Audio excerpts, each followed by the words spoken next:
Hello everyone and welcome to the den, and today we are going to try something that I've never made before, but I've seen it a lot on like TikTok and things, and it's King Ranch Casserole. So it's not a lot of ingredients and I'm kind of doing it, I think I'm going to do it kind of in my own way. So, but I'm going to stick to the recipe pretty closely, but just stick around, find out. Like I said, I've never tried this before, neither has my family, so we're gonna see how good it is and I'll give you an honest review. So let's get cooking. Okay, so here's my chicken in my crock pot. This is how I'm gonna cook my chicken. I don't have any pre-cooked. I'm gonna use two small to medium sized onion here. One large onion would be fine. A can of Rotel, which you could easily switch out for a can of diced tomatoes and a can of green chilies. So I'm just gonna throw my diced onion in there with my chicken, and then the can of Rotel goes right in as well. Just dump that right on in there. Make sure you get out all the good stuff, and that's what it's looking like so far. Just 3 ingredients so far, and I'm gonna fill this can up with water, hot water, and I'm gonna pour that into this. I don't want a lot of liquid, just a little bit. So, and then I'm gonna do 2 bouillon cubes and just throw those in there. You could add garlic powder, onion powder in this if you wanted to. Here I am very poorly trying to stir this up with a fork. Poor choice of utensil, but it really doesn't matter that much. I'm just trying to get the water kind of evenly dispersed. So now I thought I was filming when I was shredding up this chicken, and I wasn't. So here's the final kind of shred once I checked the camera and saw that I wasn't. And there's still some big chunks, but it's okay.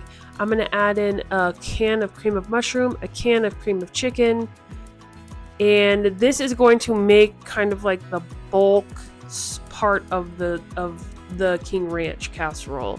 So this is going to be the main mixture. And I cooked my chicken that way because I thought once we got to this point, it was just going to be easier to blend it all together like this. So here I am putting both of those cans in there and just getting out all the good stuff there.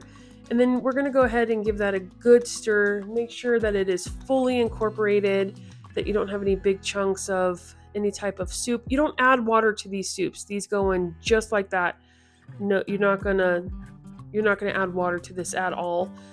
So you're just going to stir this up. And the whole time I'm sitting here thinking, I'm like, this might be good with like a can of black beans, but a lot of people in my family complain about beans, and sometimes they're only my friend on occasion, not always. So, but it did sound like it might be good.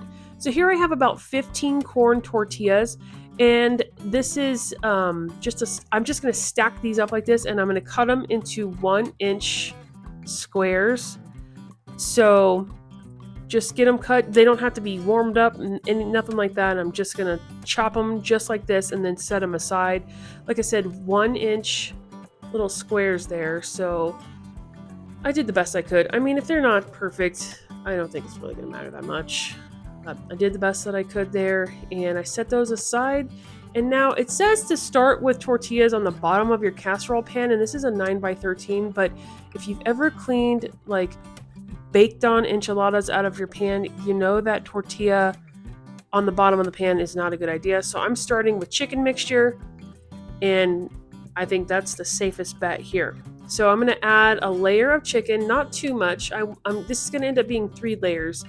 So about 1/3 of your mixture here.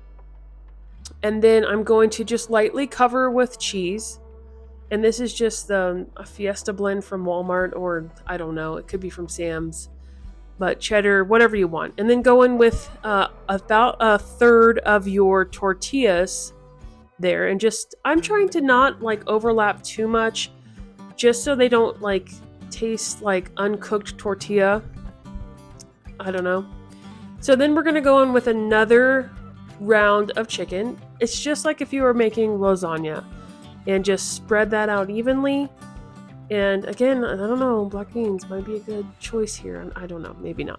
Anyway, okay, so we're going to add another layer of cheese. This is, like I said, just like lasagna. And it looks good. I mean, at this point, I'm kind of wondering if it's going to be good or not. But yes, and then we're going to go in with our tortillas again. just put those on there as best you can. You could do strips here too, I guess, but I think this makes it easier to spoon out when you have them in like these little squares like that. So then you're going to top it off with the remaining amount of your chicken breast. Now I used 4 chicken breasts and it was perfect for this 9x13 pan. So I don't know if your Sam's does your chicken this way. We don't have those little styrofoam containers anymore. We have like these bags, and I used half of one of those. It was about four breasts. I'm pretty sure it was 4 breasts. So, and then I'm just going to use the remaining. See, I didn't put the cheese on here because this is the top, and I didn't want to have hard tortilla bits on top because my kids would complain. So I did chicken, then tortilla on the end, on the very last part of this layer, and then I will top with cheese. So, I mean, and that's kind of like true to casserole, I think. I don't know. Sometimes you put like a crumb topping on top of a casserole, but I thought this way would be better. So this is how I did it. You could do yours any way you wish. Maybe you do yours differently because you've already made this before. But I'm just going to finish this off with a nice layer of that cheese. And I use the big bag of cheese, but you know, a 2-cup bag would probably be just fine. I'm going to stick this in a 400 degree oven for about 25 to 30 minutes. And here it is, all nice and bubbly right out of the oven. We're going to plate this up, and this is going to be my husband's plate. So this is where you could get very creative. I feel like you could do guacamole, salsa. You could do just about anything, but I'm going to do sour cream and green onion because that's what I had. And it turned out really good. I was pleasantly surprised. So yeah, so stick around and I'll tell you what I think. Okay everyone, so that's it. I enjoyed that casserole a lot. I thought it turned out really well. It's a little different than some other casseroles that I've made, but it was good, and I think that we would try it again. So I hope that you enjoyed this video, and I hope that you stick around for videos in the future. Hit that subscribe button, give me a like. I appreciate it so much. And until the next video, I'll see you guys then.